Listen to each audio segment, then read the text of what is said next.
Welcome everyone, Christine here with a video about the most exploitable races in Total War Warhammer 3, Immortal Empires. But what do I mean about exploitable? I'm not talking about something that a race would naturally do. Rather, I'm talking about certain things that certain races can do in their campaigns in order to get an enormous level of power by not necessarily breaking the rules, but by abusing the game mechanics in order to achieve a significant level of power. So to start off with, let's talk about the Skaven. See, the Skaven have a specific mechanic in terms of how they capture settlements. If the Skaven are to just capture a settlement, the only way they're going to be able to get any settlement of the game to a higher level is if they spend food. But here's the interesting bit about that. That mechanic is a core part of the Skaven identity, but it's the way CA implemented it that makes things so abusable. Imagine, for instance, you're raising a settlement to the ground, a settlement that you may want to take. Okay, you raise the settlement to the ground, and usually when you're raising a settlement to the ground, then what happens in that situation when you take it over is just ruins. But in a Skaven campaign, if you do raise a settlement to the ground and then colonize it, you can still colonize it even as tier 1 and will be a proper settlement. This, by the way, is a rather minor cheese in comparison to some of the other things that are going to be on this list, but it's still something that you can absolutely abuse. One of the reasons you can abuse this is because when Skaven usually occupy a settlement, they incur significant public order penalty, and that will typically cause a rebellion. But if you want to avoid that rebellion while raising a settlement to the ground, it may not net you the same amount of gold, but it will net you more food. And since Skaven anyway can't take settlements regardless of what tier they are, unless it's obviously from under Skaven, but since Skaven cannot take settlements except at tier 1 unless they're spending food, what is the downside in doing so? There is none. In fact, there might be quite a bit of an upside. It depends on the kind of situation you're in. Over here, I would certainly want to spark a rebellion at Karkasgal, so actually raising the settlement and then occupying it is not necessarily the biggest benefit here. But in other situations, especially when you're conquering a larger province with settlements spread apart, you being able to do this and prevent the rebellion till you've gotten the region capital or the provincial capital is a net benefit in your campaign. Because the way rebellions work, it will spawn at what the game considers to be your provincial capital in a province. But if you don't actually own the provincial capital, it will probably be the first settlement you start capturing in that province. That can be a bit annoying to deal with in certain circumstances. And this is where the exploit comes in. Extra food, you don't lose anything. Well, you might lose some structures that you would otherwise get if you were to just occupy a settlement at a certain tier. But consider Skaven might usually have to rebuild everything from scratch, especially their economic buildings. It isn't necessarily that big of a downside in a campaign. But this is a rather minor exploit in comparison to what others can do in their campaigns. And number 4, we have the dwarves and their entire grudge system and how you can take advantage of it. So over there, I just recruited the Lord. He is disposable as a lord. I'm just going to fall back over here with Forgrim, and guess what Skarsnik is going to do in that situation. In fact, I'm even gonna move this lord outside of this settlement right here and just recruit a couple more things right here, get everything there to get everything there sorted out. So let's see what Skarsnik does in this situation. Of course, he's going to attack that army. He's going to take that settlement. And because I did this, he just gained a good amount of grudges. And I can do this again and again and again. One Skarsnik army at a time. To be sure, That would be a bit of a tricky battle. You might benefit more from ambushing Skarsnik's army earlier on and defeating it through an ambush right here, for instance. But let's just go and, you know... I guess it says heroic victory. Yeah, that's a bit of a bullshit. But ignore that auto-resolve for a moment. But because that's not really what's important here. You come over here, you take over the settlement, or you sack the settlement. You put another lord right here in said settlement. And then you wait for Skarsnik to come again and again and again and again. Until he's really had enough of everything over here so that you can take advantage of this entire situation for your own benefit. And your own benefit in this this situation is because every time that one of that this army gets obliterated, for instance, or one of these armies gets obliterated, your opponent is obviously going to gain quite a bit of grudges. The more troops you lose, you can recruit a bunch of miners. Very cheap, very worthless miners. You can recruit a bunch of these guys, lose them deliberately, and gain a good amount of grudges in a campaign. But what's the worth of doing all of this? What's the value proposition, if you will, in doing all of this? Well, the simple answer to that question is that the value proposition is you're gaining grudges.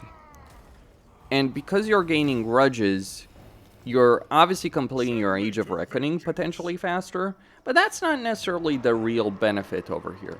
That is a benefit, to be sure, but it's not necessarily the key benefit, if you will, when you're doing something like this. And mind you, this is not necessarily the best way of doing it. It probably would be better to do it against Stretch, for instance. Yes, abuse, like eliminate Skarsnik as quickly as possible, then go and provoke Tretch into attacking the World Edge Archway, and then obliterating Tretch again and again and again until he's had enough, because that will generate a good amount of grudges for you. But why is this so important? Well, grudges are used for Age of Reckoning, but they're also used for confederation with other Dwarf Legendary Lords. And so, if you can ensure that your opponent has a good amount of grudges, well, guess what? That is only to your benefit. So if we attack this army here, we should lose. Yes, we will lose. Like, deliberately lose certain battles in a campaign in order for your opponent to actually have more grudges. Recruit another lord right here. Set up a nice little ambush so that the enemy doesn't, you know, doesn't do anything ridiculous right there. Pay attention to whatever diplomacy options might be available, because there probably are some diplomacy options. Like, yeah, let's just use Quick right there as an example, right? This is just an example, not necessarily what you should do in a 4-grim campaign, but just recruit more troops. Gotta love that Grungni trait, don't you? I think I'm actually gonna save this specific character. Yes, the load save character system is ridiculous. You can see that that's 111 grudges. When they take over the settlement, and they will take over the settlement, it will go even higher, potentially. Or in this case, they put it under siege, which is perfectly fine by me, because I'll just attack there and lose that army. Okay, lose that army, lose that settlement, whatever. So they've taken the settlement, they've gone to 330 grudges right here in a single go. Very quickly. And because of that, dynamic, I can now go over here, kill them, and gain 330 grudges in a single go, and I can just keep doing this over and over and over and over again. The benefit in pulling this off is the confederation with other legendary lords. And that benefit opens up areas of the campaign, gives you a bunch more territory, gives you the lord skill lines, the legendary lord skill lines that you would otherwise not have, and allows you to just end up dominating the campaign map much faster than you would if you play the campaign normally. That is a significant level of power. But one interesting tidbit here, this doesn't necessarily apply to what happens to your faction. It can also be something you can abuse with other factions as well. Like, for instance, Durfu will almost always have in every campaign 1,000 grudges just because he wiped out Count Norn. Well, if you're playing a Belegar campaign as an example, then you know this, and you can take advantage of him doing that to achieve a significant level of grudges much quicker in your campaign. And the moment you start confederating other legendary lords, it just has that cascading effect in the course of your campaign, giving you a tremendous level of power. Next up, we have the Chaos Dwarves, who are similar to the Skaven, except just on a very, very ridiculous level. See, the Skaven may benefit from getting settlements that they raise to the ground, sure, but the Chaos Dwarves not only just benefit in some way, but they benefit in an enormous way in their campaign. Because you see, whenever Chaos Dwarves raise a settlement, they can sack a settlement, ignore that for a moment. If they sack a settlement, they gain a labor force. If they occupy a settlement, if it's a minor settlement, they can either occupy it as an outpost or factory, or if it's a provincial capital, as a tower, but this costs influence. But if they raise a settlement, specifically a provincial capital, they can get materials, raw materials. And you see, the entire Chaos Dwarf economy is built around the idea of you gathering materials and having significant costs of materials in order to make things work. Well, what happens when materials become irrelevant? Then your campaign starts getting supercharged very quickly. And in a similar fashion to how the Skaven work, with every settlement, though it only works for provincial capitals for the Chaos Dwarves, they can take a settlement back, not as a ruin, but as a proper settlement, as a proper provincial capital, as a tower. Where they go even further, though, than Skaven, much further than Skaven, is the fact that they can move laborers from one province to another in the settlement. Like, actually, let's just go even further than what we've done there. They can move laborers from one province to another, get all the wonderful instant construction benefits over here, get Towers of Czar, etc., and then instantly construct a barracks in the settlement that they just claimed, and then go to another faction. Yes, go to another faction, and that is not a freaking joke. Go to another faction, sell the settlement that they just claimed. Yes, absurdity does abound. Then declare war on said faction and retake that tower. Yeah, Chaos Dwarves are absurd. But this gives you a ton of money. So money, gold, is irrelevant in a Chaos Dwarf campaign because you can gain ridiculous sums of money for region trading. You can get ridiculous sums of money for raising settlements, selling settlements that you don't need, etc., and even abusing it. But then materials are irrelevant because you know you can gain a ridiculous level of materials in your campaign anyway, as well. I mean, this is of course not even touching on the subject that Chaos Dwarves can also raid Nagashasar and Zarnagrun itself for infinite money and laborers, but that takes some effort, that takes some doing. Or you could just completely ignore the entire system and just abuse the entire system for your own gain and your own power and influence. This is pretty damn absurd. Like, you sell Grimgor a bunch of barracks over here, you make him an ally. That's crazy to think of in a Chaos Dwarf campaign, but it can be done. So it's the combination of region trading, the raising mechanic, it's in a similar way to how Skaven work, and the instant construction and Chaos Dwarfs have, plus the materials, the raw materials that they're gaining every time they raise a settlement. Pretty broken, as far as I see. And Chaos Dwarves are not designed to work like this. These things have been available ever since the Chaos Dwarves were introduced, but it's this combination of doing these things, like raising a settlement, reoccupying a tower, because it's not just going to be a ruined settlement, it's actually going to be a tower, so you can construct the barracks in there. Selling that, yeah, it's absurd. It's very absurd. And this is not even at the highest level of the list. So things are about to get very crazy. Next up, we have Kislev. And oh my, is the Kislev bullshit train very significant. Now, I've covered how to do this properly in a Catron campaign, but I just want to talk about exactly what you can do in terms of mechanics.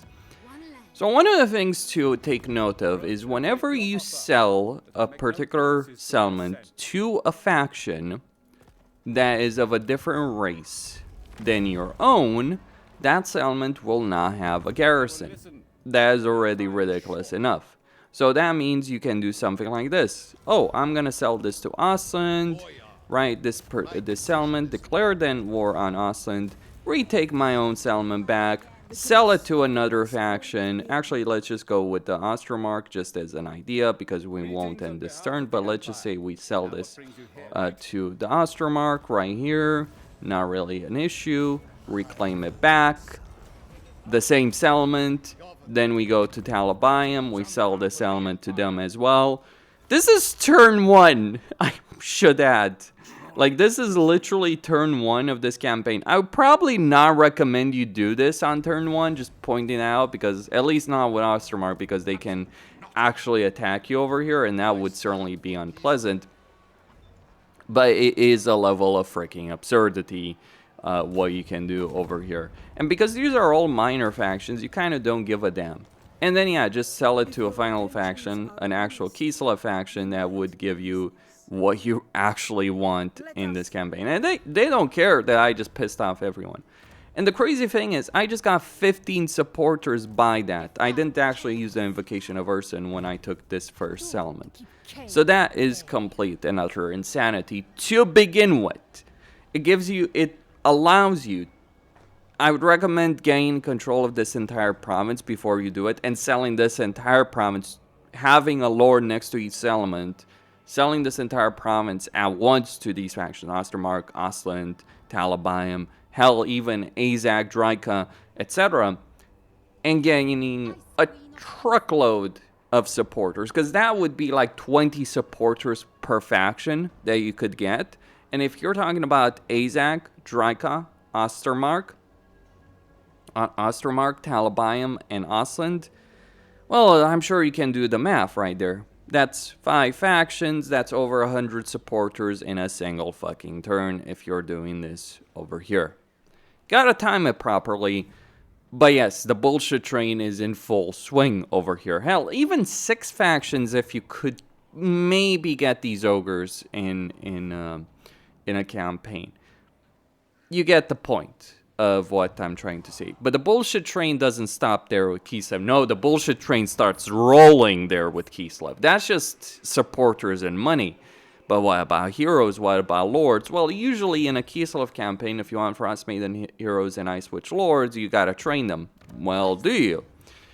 I think I haven't trained any of these in a proper Kislev campaign until recently when I just reset my characters, but I spent over a year or a year and a half without having trained any of these. Because you can always use the load save character system to get Ice Witches and Frost Maidens. Frost Maidens are not necessarily so important that you necessarily care especially about their traits. So obviously, you know, you kind of do, like missile strength and all that. But just having magical users that you can level up is a pretty substantial benefit. Ice Witch Lords, however, oof, that is a very different affair. See, you can get the Builder trait on an Ice Witch Lord. This gives you a minus 20% construction cost for all structures in a province. This stacks. Am I saying that you can get free construction as Kislev? Yes. Am I saying this is overpowered as hell? Yes. is an annoying thing because the trait is randomized through the training system. So I personally haven't gotten an enormous amount of eye switches with this kind of trait. Considering the amount of money I'm making for region training, I kind of don't need it, but there are other things here that are very useful. Infantry focus, for instance, income from sacking settlements, as an example. Control, winds of magic, 30 growth in the entire local province. You start understanding how much the bullshit train does go. So you combine this ability of getting ice switches with Frost Maidens with the region trading bullshit trade that Kislev can do. And everyone can region trade, and everyone can abuse region trading to benefit from it. Kislev benefits immensely from it, especially if you're playing Katrin or Kostalton, because them maxing out supporters isn't just some minor flick. It gives them control of the other city if they max out supporters. So if you're playing Katrin, you can get Erengrad, which by the way is a much better city than Kislev city itself. It also helps them achieve their short campaign victory condition. So that is why this is so very exploitable as Kislev in comparison to other races, because it gives you that kind of inherent advantage that you lack. It won't count for, you know, the occupying, looting, sacking 30 different settlements, but it will count towards your 600 supporter race, which is by a ridiculous short campaign victory condition. And yes, having lords that give you 30 growth or construction cost are ridiculous, or having heroes that increase your hero capacity of patriarchs +1. Having a lord that can do that is ridiculous. It creates a situation where if you do this as Kislev, between the region training and the loading and saving character system, you're gonna have infinite supporters, infinite money. A lot of other factions will hate you, but what do you care, essentially? A faction's hating, like, the only faction that might be a threat here is, like, it's an inconvenience, really. But with Ostermark, they might attack Katrin here, especially since I took some casualties. But outside of those kind of circumstances, right, a faction being at war with you and coming to attack you, well, that's not really a major downside, because you can lure them into ambushes and prepare defenses and obliterate them. Factions are most dangerous to deal with when you don't control where and when they're going to attack you. As Kislev, you can abuse that. I mean, again, other factions, other races can do this as well. The incentive structure, however, is much higher for Kislev to do this than other races. And at number 1, by far and away, the most exploitable race in the entirety of Warhammer 3, it is the High Elves. So in this video, I've talked about infinite money, I've talked about region trading, I've talked about cheap construction. But what about instant construction for free with infinite money on the table as well? And insane level of growth to go along with it. Introducing the bullshit tree that is Alariel, the Ever-Chosen. And yes, I'm going to call her the Ever-Chosen from now on, because really the bullshit she's doing in her campaign makes Archeon's marry Sue in the lore seem insignificant. So, High Elves have always had, ever since Warhammer 2, they've always had some things they could do to get to a biblical level of power. But with a load save character system, this goes up to 100.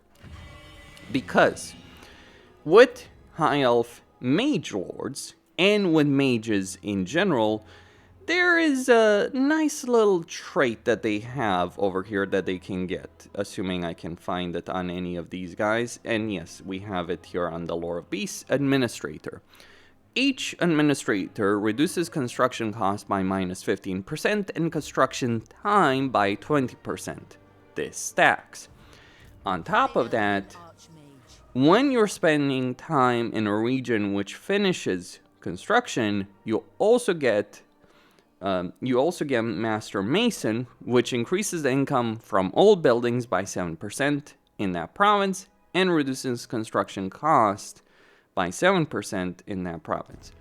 What this means is, when you're playing a High Elf campaign, it is very possible to get instant turn 1 construction of any building for freaking free. And to make a lot of money in return. Because you can construct a building for free, as I am just showing, in 1 turn, and then the next turn, you can sell the building you just built. This works especially well for landmarks or higher tier buildings, like the Dragon Lair, which would give you a good amount of money in return. That is absurd.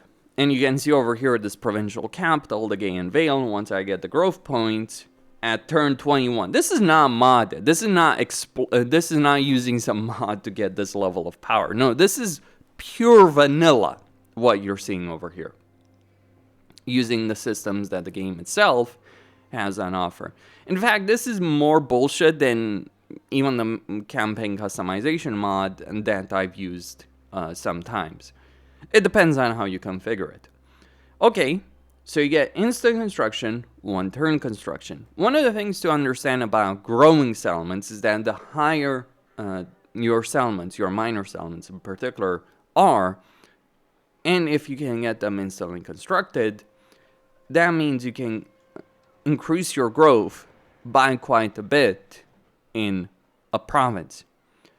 The abuse is that these mage lords do cost 60 influence, or a mage that may also have administrator, which yes does stack with Archmage Lord. Regular mage also can cost 40 influence to get a trait like that. See, did nerf entrepreneur, to be sure, but the abuse for administrators still exists. The abuse, however, happens because of the load save character system in a campaign. Now over here I just got a lord, so I can't use it there. But you can play a campaign, save up a bunch of administrator archmages, and then load them up in another campaign and pay none of the influence cost in that other campaign. So that means within 5 turns, or even faster actually, because you can recruit 1 from the Phoenix Gate, as an example, you can get 5 archmages, each of which is reducing construction cost in time. So 1 turn construction, not quite as instant as Cast Dwarves. The Cast Dwarves and Dark Elves have nothing in comparison to what High Elves can do, because Cast Dwarves and Dark Elves have to use slaves or laborers to do this. High Elves just do it just because. But it gets even worse when you start considering another aspect, handmaidens. See, handmaidens are the growth hero for the High Elves. And by default, they do give you a certain amount of growth, right? But there is a trait that also applies to handmaidens that in itself may cost 40 influence, but you can also use the load save character system with them. It works especially well as a Lariel because she can get handmaidens faster than anyone else. It would work in every High Elven campaign. Hell, you don't even need to use the load save character system to get access to this. It just makes it faster. And that is not really a joke. What you get for handmaidens is this trait, Fecund. This trait gives you 5 growth in all provinces and 50 growth in the local province. If that sounds absurd to you, it's because it fucking is absurd. And again, you don't have to exploit to get administrator, archmages, or mages. You can just play a regular Elfarian campaign as an example. Because Elfarian has a choice, either giving up Tor of Rest or keeping Tor of Rest. If he keeps Tor of Rest, he gets 120 influence. You start understanding what you can do with that 120 influence very quickly in your campaign. Like get a bunch of Archmage Lords over here in Tor of Rest, instantly construct in Tor of Rest, destroy buildings you don't need, construct, demolish, construct, demolish, construct, demolish. It will not just pay for itself, you will actually generate more money. So forget about building a proper economy, which you can, by the way, and High Elves have an incredibly powerful economy as well. But the reason this is all important, it gives you access to research, things like cultural advancements, that gives you maritime empire, which allows you to see a lot of factions on the campaign map, which in turn allows you to get a bunch more money as well. Never mind the fact that you have infinite money for free in your campaign in a province like, say, Avalorn in this situation. This is crazy. Like, just simply put, crazy. It's best done with Alariel, but it's not exclusive to Alariel. Others may take longer to get these handmaidens, but everyone can get these handmaidens. Everyone can get the Administrator Archmages. The Archmages are the real win here, because due to the various schools of magic, chances are very, very high in your campaign that you'll at least have a couple of Administrator Archmages available in every single campaign. That is guaranteed to happen in your campaign. Like over here I have Lore of Beasts, I have Lore of Death, Archmage, just to give you two options over there as an indication. But the combination of this, plus load save character, plus the growth of handmaids, plus load save character for handmaids, makes High Elves insanely broken. Who cares about the Defender of Ulthuan creating issues in terms of construction costs in the campaign, which, by the way, is one of the more annoying aspects of Alariel's campaign from the beginning, because you have benefits to be sure, but you don't have a benefit that deals with the construction cost increases. You have a growth benefit and an influence benefit and control benefit, but you don't have a construction cost benefit, so you're dealing with this for a decent portion of your campaign, which makes Alariel's campaign annoying to play by default, unless you abuse this. And that's kind of where I want to end. How much do you need to use these exploits? Because having exploits in the game is one thing. There's plenty of exploits available for other races.